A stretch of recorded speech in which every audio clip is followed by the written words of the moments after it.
ABC Listen. Podcasts, radio, news, music and more.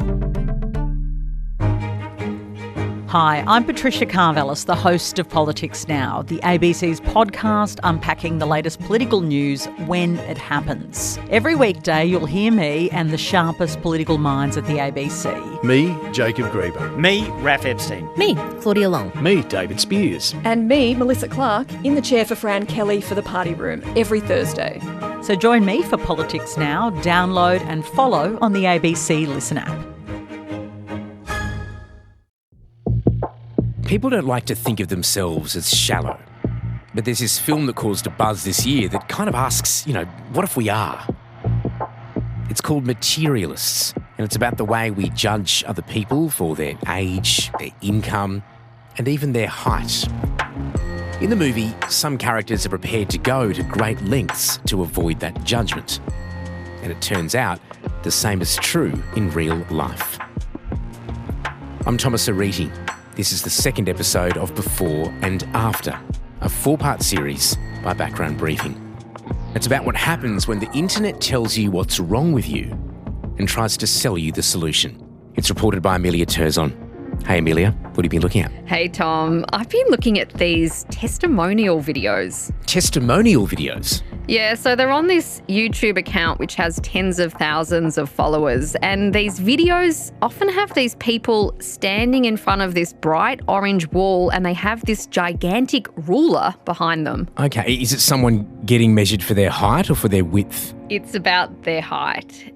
And the titles on these videos, they're things like No Risk, No Glory. And there is this one video that has had a lot more views than most of the others on this YouTube account. More than 60,000 views. Guys, welcome to our YouTube channels. It's two guys who are sitting on armchairs. One of them is this smiling man. He has these ripped denim jeans on.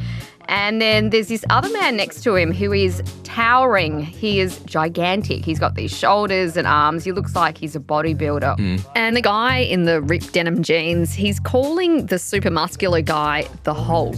So here is our famous Hulk. Brian, brother, how are you first of all? I'm doing really well. Yes, so it was a long journey. And these two men, they keep chatting, and then the guy in the jeans, he asks the Hulk guy this very unusual question.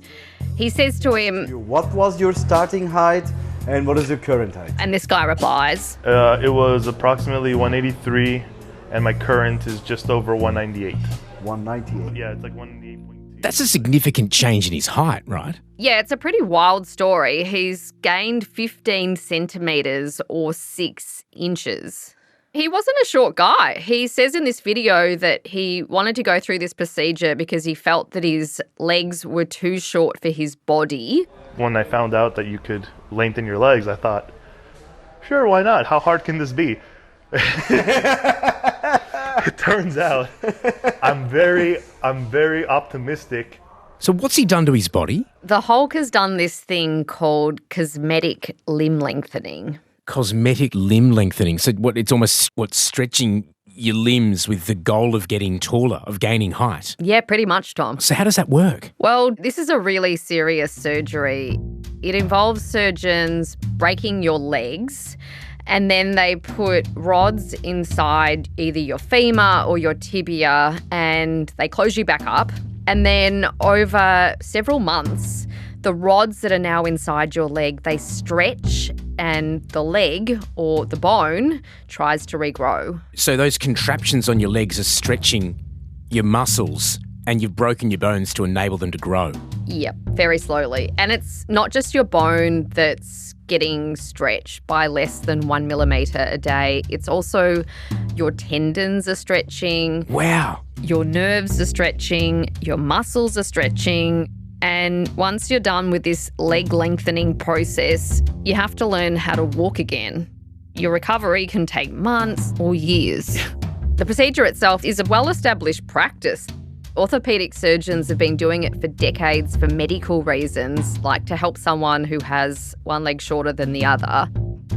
But the thing that's happening now is that there's this trend where clinics and surgeons all around the world are offering this not for medical reasons, but for cosmetic reasons, just to make you a few inches taller. You just want to be taller in life. Exactly. So this is really serious surgery. Are more people hearing about this surgery and saying, hey, I want to get this done? Yeah, I've been looking at this modelling that's suggesting that the overall industry of limb lengthening is going to almost double by 2030, pushed along by demand for cosmetic procedures. Wow, double in 5 years. Why would so many more people be trying to get it? Well, that's what I wanted to find out.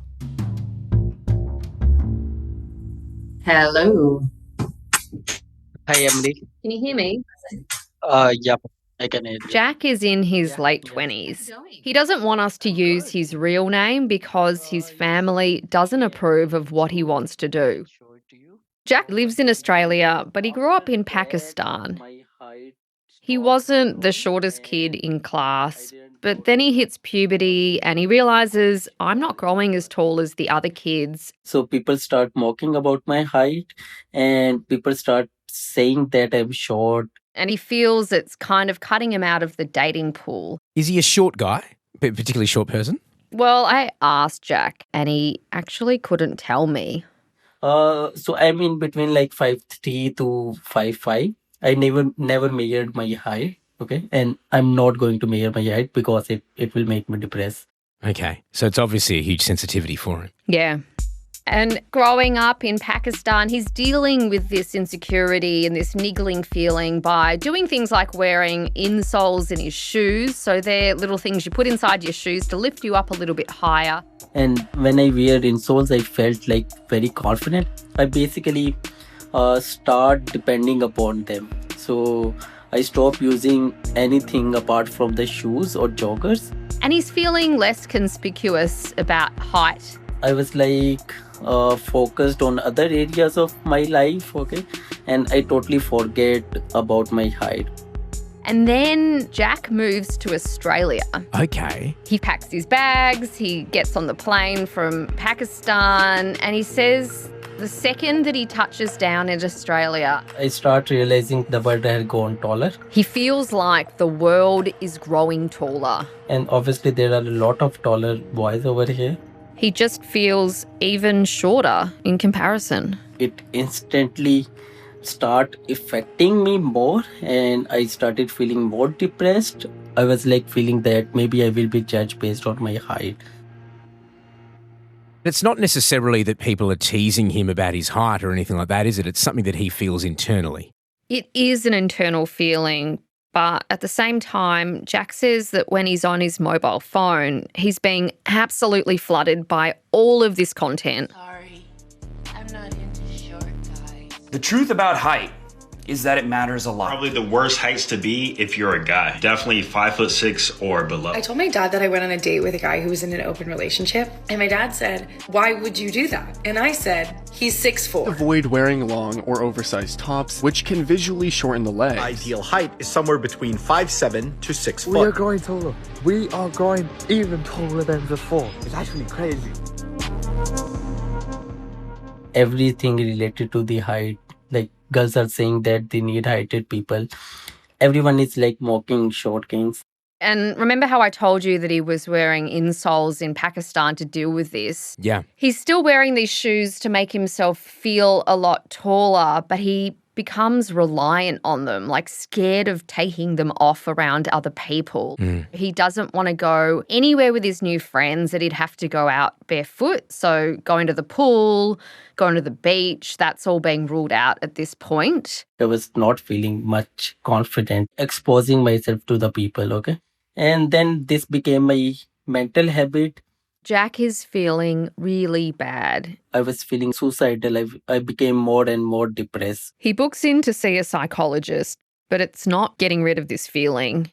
And then one day, Jack's talking to his friend in Australia and his mate makes this offhand comment that gets Jack's attention. One of my friend was telling me like there is a surgery which exists for the height increasing. As soon as he hears this, he jumps straight on the internet. Yeah, of course. Then I imagine he would be delving into that YouTube channel, wouldn't he? And just finding testimonial after testimonial. Yeah, exactly. He starts watching the clinic testimonials, he's Googling clinics, he's trying to find out how painful is this surgery. He tries to raise the idea of this surgery with family and friends and pretty soon discovers that they think that this is just a totally out of this world idea. Like, why would you do this to yourself? This isn't an issue. My close family members are totally against it. And if I tell them that I'm going to get the surgery, they will not allow me, okay? They are telling me to develop the confidence without the surgery. And even my psychologist was also saying the same. Jack is getting more and more invested. He's doubling down. And he keeps researching and he finds out that there's this whole other world of people who are just like him, who are obsessed with getting this surgery. As he starts to be drawn into this world, Jack finds out that there's this one guy who everyone turns to for answers. He has uploaded a lot of material on this channel. This guy's name is Victor Aganu. Hey everyone, this is Victor from Cyborg for Life, and today I have a very special interview. And this YouTuber Victor actually offers paid consultations where he's going to give you advice if you're considering getting this surgery. And so Jack books in for a consultation with Victor. Okay, so Jack is turning to Victor for advice, but I mean, he's just found this guy on the internet. Who is this guy and why is Victor giving advice like this? Well, Victor is really well known in this world. He's this athletic man with an American accent and he's grown passionate about cosmetic limb-lengthening. He's an advocate for doing it, quote, safely.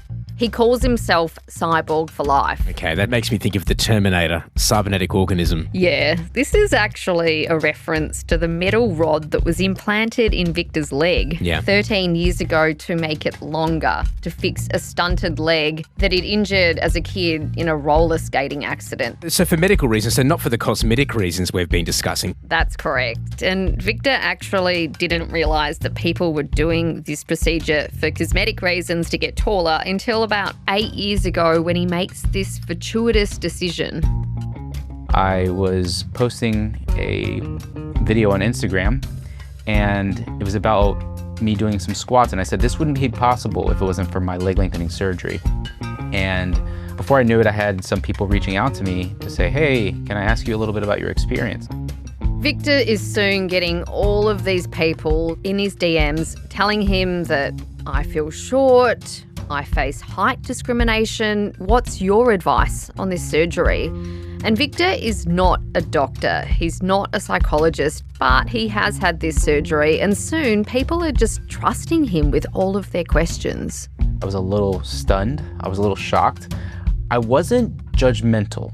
I was curious. I was like, why would somebody who's, let's say, 5'7", want to break both perfectly good legs and they don't have a limp or they don't have any pain and go through months or a whole year of pain and sacrifice to gain a few inches? Victor is going down the rabbit hole and he's realising that there's not enough information about this surgery, so he decides to fill that gap. He starts making YouTube explainers. I started off with the most common questions that people would ask me. The pain, how much height can you gain, how much does it cost, the most common complications, the proportions, like what if you get just your femurs done, will you look weird? And Victor just totally amasses this cult following from his explainer videos. They pulled me in and they kind of put me as the face of limb lengthening. So he's gone from bewilderment that people would do this for cosmetic reasons to, it seems, an element of acceptance and support. Victor is unusual in this world because he is putting his face onto this content. And he soon realises that most people are really scared about talking openly about getting this procedure, even with their family or their friends. Anybody that goes through with it, whether it goes well or not, they don't necessarily want this procedure to be attached to them because they don't want to be judged. And sometimes, I think it's most times actually, a lot of them are doing this solo. They don't want to tell anybody. They don't want to tell their family, their friends, sometimes not even their partner, which is pretty crazy. The next thing that Victor does is set up this safe space for people to talk to each other. And he picks the online message platform Discord. So that they didn't have to go through email or any type of identifiable information. So the Discord was a perfect connect for that. You have to know where the invite is to get into this Discord chat. But once you know about it, you're in. And Victor says that it starts off slowly, but then it grows as this avalanche of people, mostly men, start to trust the Discord chat. It's an amazing community. We're nearing 2,000 members. They talk about relationships, jobs, money. The first thing you notice when you're in this chat is that there's all of these usernames that are flashing past your screen as they're chatting to each other. The next thing that you see is that people often list a bunch of numbers next to their usernames. That's kind of like a new trend that they started in the last year, like Red Dragon going from 5'6" -- to 5'11" or whatever have you. Sometimes people have usernames and then they have like a +3 next to them, and that means that they're midway through the procedure and they've gained 3 so far with the lengthening process. That's a big kind of badge of honor, right? Because you want to know that you're transforming yourself. You're being reborn into what you really see yourself as. Another thing you notice is that there's lots of people here in this chat who aren't actually that short. It's a bit like that Hulk guy I told you about in the video. So you've got Socrates going from 167 to 175, or Beehive 173 to 185. They just don't want to be average. They want to be above average. They want to kind of feel empowered and dominant in this world. That doesn't sound like a place where you'd come to be talked out of the procedure. Not really. I have seen people that tell each other that they don't seem ready for the surgery or you should go to therapy. But overall, this is a place where people are rating surgeons and clinics. They're talking about what countries to go to and where you should avoid. People even gossip about celebrities that they reckon have got this done. And get this, they sometimes ask each other, are you going to tell your future partner that you did this? Okay. Because this is the thing. People are going off for months to do this surgery and they need cover stories. So they come up with random things like, hey, I was in a skiing accident, or yeah, I went to my surgeon because I was having knee pain and he said I had to get this orthopedic reconstruction or else I would have arthritis when I get older. How about Jack? Is he telling his family? I will not tell them. I'm going to get the surgery. I have some friends in Australia. I can let them know that I'm going to visit another country, okay? For like 3 to 4 months. And now he has a plan. After the consultation with Victor and after joining that Discord community, I'm 100% sure that I'm going to get the surgery. Okay, and has he figured out where he wants to get it done? Well, this has been quite a journey for Jack. Remember how I told you that he was Googling and he's stumbling across all of these clinics? Yep. So he types in height increasing surgery, and the first clinics that start popping up are Turkish clinics. The clinics which are present in the Turkey, they are very good in marketing. So all those clinics popped up. Jack ends up on their YouTube accounts watching all of these patient stories. In all the testimonials, it felt like you just have to pay them. You just have to go there, okay? And there will be no problem and you will be able to get the height increase. One of these Turkish clinics that Jack is looking at is Live Life Taller. Remember the Hulk, that guy from that video that I showed you? Yes, I do. Hard to forget. Well, his real name is Brian Sanchez, and he got his surgery done at Live Life Taller. Oh, right. Okay. It's interesting. He actually started an Instagram account to document his arrival in Istanbul and his entire surgery, and now he's got tens of thousands of followers. Remember that video that I mentioned at the start? Yeah. That is his post-surgery testimonial. He recorded it with the clinic in Istanbul. So the surgery was a rude awakening. I looked at my feet and I saw metal coming out of it and I thought, oh my God, what is that? He does talk about some complications that he got along the way. A fluid build-up in his leg, a small fracture in his tibia, but ultimately he shows no regret. If I'm being 100% honest, yeah, my wife would kill me for saying this, but yeah, I would. I would do it again. Fast forward a year and a half, and a different narrative is slowly emerging. Brian starts posting in Discord and on his Instagram account, slamming the clinic and sharing negative stories that other people have about them too. And then Brian goes on this bodybuilding podcast called More Plates, More Dates. All right. Welcome, Brian Sanchez. Hey, nice to It has millions of followers, and it's hosted by this guy called Derek. I've been wanting to talk to you for a while. So Brian, he actually sits down with them for more than 3 hours and he spills the beans. He talks about how he found this clinic through online marketing. Their marketing is very good. And I don't say that as a compliment, but their marketing is very good. Brian goes into way more detail about his complications. He says he went through 11 surgeries. He got infections, and he got this thing called ballerina feet, where your toes start to point. Wow. Every single toe in my foot was bent, and I couldn't make my toes straight, and it hurt if someone tried. And not only that, but it was like twisted inward too. He says that he still can't walk properly or jump properly. Like, he can't jump more than a few millimetres high. Brian also talks about patient testimonials like that one that he did for the clinic. And he says that they don't show the full picture because these are people who've just had the treatment. People who are at their most euphoric phase, which is like, oh, I'm getting taller, right? And towards the end of the podcast, this like sprawling 3-hour interview that goes to all of these places you weren't expecting, Brian says, I definitely regret having done this. Not for the reasons that people think. It's not the pain, it's not the suffering, although that definitely doesn't help. It's literally just what I did to my absolutely amazing family. I still can't just like pick them up and run outside. Far out. I mean, this sounds like a really hard thing he's been through, and this is obviously a very different reaction from his first testimonial. Does the clinic respond to what he's saying? So even before this podcast goes to air, the clinic sues Brian for defamation. Wow. They say he's been making false statements about their clinic online.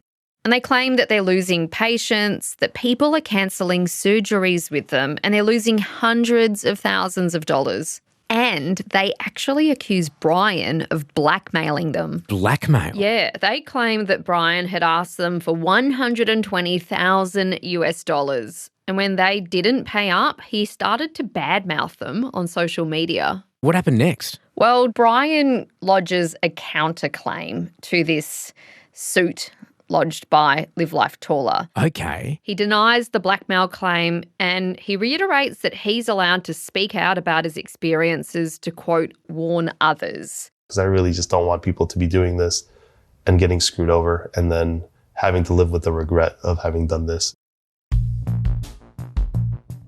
This legal tussle goes on for 10 months until both parties walk away from their claims and they decide to settle.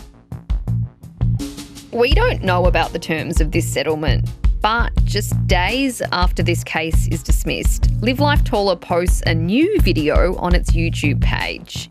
It's another interview with Brian. I kind of hyper-focused on the bad. This video goes for 80 minutes. And the point seems to be to draw a line under the dispute. Brian, how is your life now? How is the recovery? Hey, it's getting a lot better. Now that I've been doing more like physical therapy. At one point, Brian's surgeon is even brought in to talk about his complications. What can you say about the tibia infection? They talk about his lingering issues. You feel an irritation? On my right tibia, my right foot is internally rotated. And Brian, instead of blasting the clinic, he's apologising. I am sorry that I did not go about this the best way. I was upset. He also says that he's deleted some posts on his Instagram about the clinic. We contacted Brian, but he wouldn't be interviewed for this podcast. And the clinic? They wouldn't talk about Brian's case, but they said that they disclose all risks about this surgery to patients before they do it. And they also say that YouTube testimonials like Brian's acknowledge all of the complications that are faced by real patients. So the legal dispute peters out? It does, but by the time it's all settled, it's become clear that a lot can be going on behind the scenes of this very persuasive social media marketing. Those testimonials, they couldn't be made in Australia. Doctors here actually can't market cosmetic surgery like this at all. So I went down to an orthopaedic surgeon here in Melbourne to find out whether local doctors are worried about people seeing these videos here in Australia. Yeah. Hello, nice to meet you. We actually finally meet. We've talked quite a bit. We have. Beautiful view. Dr. Stuart Morrison, he's actually a specialist in leg lengthening here. He does it for medical reasons, for people like Victor who've got one leg that's shorter and needs to be fixed. Like all surgery, when it goes well, the outcome should be the same or better than one was beforehand. I show Dr. Stuart Morrison some of these TikToks that are doing the rounds. All right, I just want to get your reaction to watching some of their before and afters. At least the music's good.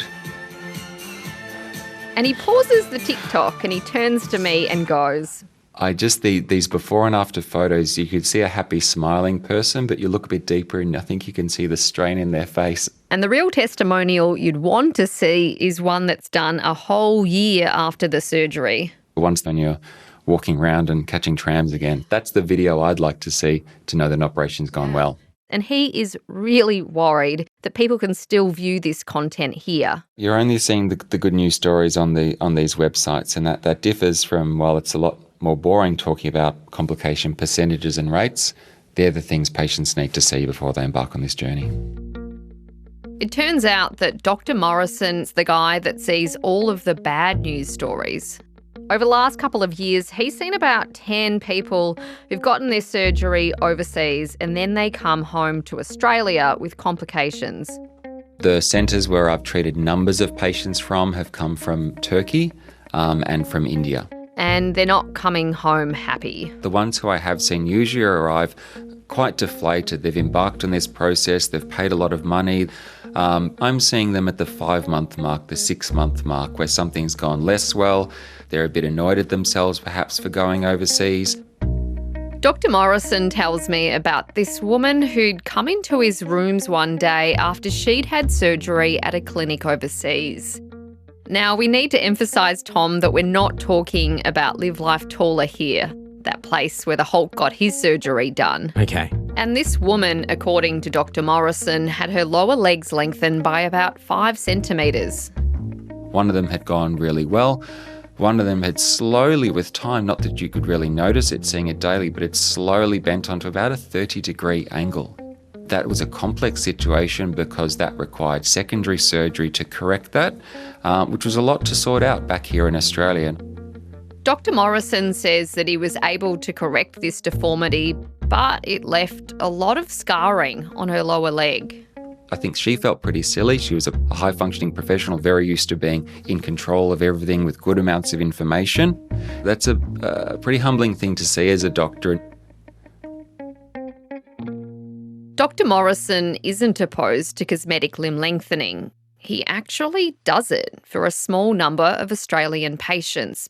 But he says that this woman's case shows that some people aren't aware of the risks. And in this case, it became clear that the doctors she'd been talking to hadn't done their duty, hadn't explained to her the ins and outs of the surgery. He's also heard of cases where patients are returning to Australia with bone infections. And in those cases, they're actually patients who've ended up shorter than they originally started. That would be pretty devastating after embarking on that journey. So what about Jack? What's he planning to do now? Well, Jack goes off the idea of Turkish clinics after hearing some negative talk in the forums and after talking to Victor.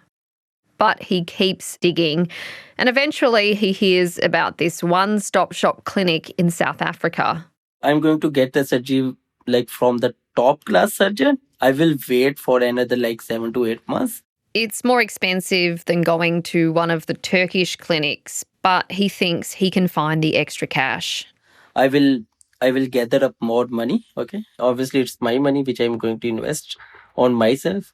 So he's definitely going ahead with it. Well, at the last minute, I get an update. Hello, can you hear me? Yeah. Oh, hello. How are you feeling now? So basically, 1.5 months ago, I consulted one psychiatrist. Jack has just gotten back from a trip to Pakistan where he started seeing this new psychiatrist who turns out to be pretty short. And he tells Jack that's fine. Lots of short people have achieved great things. Obviously, he was also shorter than me and he laughed at me, okay? And he was around 40 to 50 years guy. And he told me some really successful people, examples, who are successful in their life, but obviously they are shorter. And it really helps Jack to start thinking about things a little bit differently. Obviously, he was married and he has children. And I think he's in that area of life that he's not focusing on this aspect of life. Jack's taking a break from social media and those limb-lengthening forums. All the content on the social media is not that correct. He's also started taking antidepressants and it's helping. I don't know how it will evolve, but obviously the constant getting out of that constant thinking zone, I'm really enjoying currently.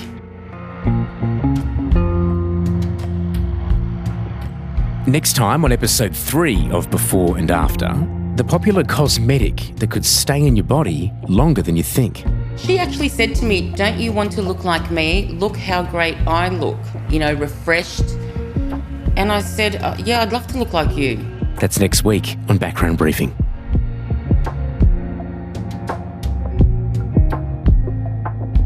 Background Briefing's sound producers are Lila Schunner and Ingrid Wagner. Sound engineering by Simon Branthwaite. Music composition by Emrys Cronin. Fact-checking by Justine Landis-Hanley. Additional reporting by Madison Connaughton. Digital production by Rachel Clayton. Our rollout producer is Ben Sveen. Max Chalmers is the supervising producer and Fanu Falali is the executive producer. The reporter on this story, Emilia Terzon. And I'm Thomas O'Reilly. You can subscribe to Background Briefing on the ABC Listen app. Thanks for listening.